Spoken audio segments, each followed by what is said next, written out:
90% breakup ಆಗೋಕ್ಕೆ ಲವ್ಗೆ caste problem. ನಾವು 3 years ಲವ್ ಮಾಡಿದ್ದೆ ಬ್ರೋ, ಬ್ರೇಕಪ್ ಆಯ್ತು. 3 years ರೀಸನ್ ಆಯ್ತು ಆ ಕಡೆ ಬ್ರೋ. ಫ್ಯಾಮಿಲಿ ಮ್ಯಾಟ್ರಿಗೆ ಬ್ರೇಕಪ್ ಆಯ್ತು ಬ್ರೋ. ಫ್ಯಾಮಿಲಿ ಮ್ಯಾಟ್ರಿಗೆ ಬ್ರೇಕಪ್ ಆಯ್ತು. ಏನ್ ರೀಸನ್? ರೀಸನ್ ಬ್ರೋ, ಅವ್ರ ಅಪ್ಪ ಅಮ್ಮನ ಖುಷಿಯಾಗಿರ್ಬೇಕಂತ ಬ್ರೋ ಅವ್ರಿಗೋಸ್ಕರ. ನಿಮ್ ಖುಷಿ? ಅವಳು ಖುಷಿಯಾಗಿದ್ರೆ ನಾನು ಖುಷಿನೇ ಬ್ರೋ. ಅವಳು ಒಂದ್ ಹೇಳಕ್ ಇಷ್ಟಪಡ್ತೀನಿ ಬ್ರೋ, ಅವಳು ಎಲ್ಲೇ ಇದ್ರೆ ಚೆನ್ನಾಗಿಲ್ಲ ಅಷ್ಟೇ.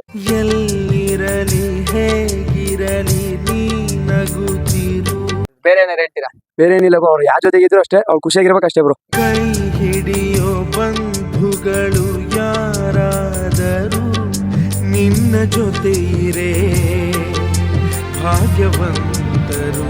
ಯಾವ್ದಾದ್ರು ಹುಡುಗಿ ಇಷ್ಟಪಟ್ಟು ಕೈ ಕೊಟ್ಟಿರುವಂತದ್ದು ಏನಾದ್ರು ಆಗಿತ್ತು? ಒಂದ್ ಕಾಲದಲ್ಲಿ ಹೋಗಿತ್ತು. ಒಂದು ಕಾಲದಲ್ಲಿ ಅಂದ್ರೆ ಅಂದ್ರೆ 1947 ಲವ್ ಆಗಿತ್ತು. ಒಂದ್ಸಲ ಲವ್ ಅಷ್ಟೇ. ಆಮೇಲೆ ರೀಸೆಂಟ್ ಆಗಿ PUC ಲವ್ ಮಾಡಿದೆ. ಅವಳು ಕ್ಯಾಸ್ಟ್ ಇಂದ ದೂರ ಆಗ್ಬಿಟ್ಲು. ಕ್ಯಾಸ್ಟಿಸಮ್ ದೂರ ಆದ್ಲು. ಅದಕ್ಕೆ ನಾನು ಸುಮ್ನೆ ಬಿಟ್ಬಿಟ್ಟೆ. ಇವಾಗ ಸಿಂಗಲ್ ಆಗಿದ್ದೀನಿ ಬ್ರೋ. ಇವಾಗ ಸಿಂಗಲ್ ಆಗಿದ್ದೀರಾ? ಸಿಂಗಲ್ ಅಂತಲ್ಲ, ಏನಿಲ್ಲ. 90% ಬ್ರೇಕಪ್ ಆಗೋಕ್ಕೆ ಲವ್ಗೆ caste problem. Caste bro, same problem bro, same ಇದೆ ಕ್ಯಾಸ್ಟ್.